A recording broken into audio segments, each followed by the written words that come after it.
Everyone, आज म चाहिँ यम्मी यम्मी मेथीको तिते बनाउन गइरहेको छु। बनाउनको लागि मैले ताईमा मेथी लाएर कालो हुन्जेल भुटेको छु। अघि भुटेको मेथीलाई मैले मिक्सरमा लाएर ग्राइन्ड गरेको छु। हेर्न सक्नुहुन्छ मैले मासुलाई पनि सानो सानो पिसमा काटेको छु।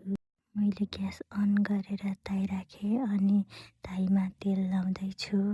तेल तातिसकेपछि मैले लसुन, प्याज र अघि काटेको मासुलाई यहाँ लगाएर राम्रोसँग चलाउँदैछु। केही समयपछि मासु रातो भयो अनि मैले यसमा मरमसला लगाएको छु।